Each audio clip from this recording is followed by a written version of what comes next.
আজকে এখানে অনেকেই অনেক রকম বক্তব্য রাখছে এবং এই সংক্ষিপ্ত বক্তব্য দেওয়ার জন্য আমাকে বলা হচ্ছে। আজকে এখানে যারা উপস্থিত আছেন সবার নাম বলতে গেলে অনেক সময় দরকার, তাই আমি নাম বললাম না, দুঃখিত। সংগ্রামী সাথী বন্ধুরা, আপনারা জানেন গত 19 এবং 20 এই 2 দিন নারায়ণগঞ্জে যে তাণ্ডব জামাত এবং বিএনপি চালিয়েছে আপনারা সবাই দেখেছেন। কারণ 1971-এর পরে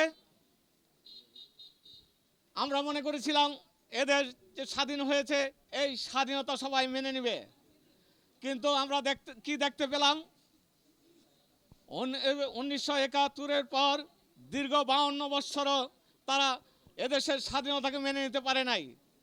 তাই তারা গত 19 এবং 20 তারিখে আমাদের নারায়ণগঞ্জে যে তাণ্ডব চালিয়েছেন আপনারা সবাই দেখেছেন। আর আমি বলতে চাই, এই তাণ্ডবের পিছনে আমরা যারা আওয়ামী লীগ করি এবং আওয়ামী লীগের অনেক নেতৃবৃন্দ আছে তাদের ছত্রছায়ায় তারা তাণ্ডব চালিয়েছেন। তার কারণ বিগত দিনে আমরা বারবার ওই লিডারদেরকে বলেছি আপনারা তাদের থেকে দূরে সরেন এবং তাদের সাথে যে ব্যবসা বাণিজ্য আছে আপনারা ছেড়ে দেন। তারা সেটা করে নেই। তারা কি করেছেন? তারা আস্তে আস্তে তাদেরকে বুকিয়ে নিয়েছেন। আর তারই প্রতিফলন দেখেছেন 20 এবং 19 তারিখে কি হয়েছে।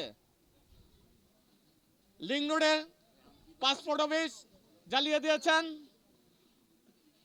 এবং নম্বর পুড়িয়ে দিয়েছেন।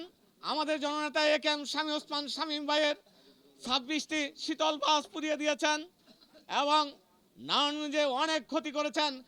তারই প্রতিবাদে আজকে এখানে সেই প্রতিবাদ নয়, প্রতিরোধ করা যাবে কিভাবে আগামী দিনে আমাদের সেই কথাই বলতে হবে এবং সেইটাই চিন্তা করতে হবে। তাই আসুন, এখানে যারা সিনিয়র নেতৃবৃন্দ আছেন সকলে মিলে আমরা ঐক্যবদ্ধ হয়ে আগামী দিনে জামাত এবং বিএনপি যেন আর কোনো অরাজকতা না করতে পারে তাকে সেটা প্রতিরোধ করার জন্য আমরা প্রস্তুত হই। এবং আপনারা যারা এখানে আছেন এবং যারা যুব সমাজ আছেন তারা, আমি বলবো আগামী দিনে যদি কোনো বিএনপি এবং জামাতের কোনো নেতৃবৃন্দ এবং যারা সমর্থন আছেন তাদেরকে যদি আপনারা এই এলাকায় পান, ধরে হাত পা ভেঙে দিবেন এবং আমাদেরকে ডাকবেন, আমরা আপনাদের সাথে থাকবো ইনশাল্লাহ। কারণ তারা আজকে আমাদের বাড়িতে, কালকে অমুকের বাড়িতে, কালকে অমুক জায়গায় তারা লিয়াজু করতেছে। এখনই তারা যেমন পার পেয়ে যায়, কিন্তু আমরা সর্বদিকে লক্ষ্য করতেছি আপনারা কেউ তাদেরকে কোনো সহযোগিতা করবেন না। আপনারা ধরিয়ে দিবেন এবং আপনারা না পারলে আমাদেরকে খবর দিবেন, আমরা ইনশাল্লাহ আপনাদের পাশে থাকব। তাই আমি এখানে আর কিছু বললাম না, এখানে আমি সংক্ষিপ্ত বক্তব্য শেষ করলাম।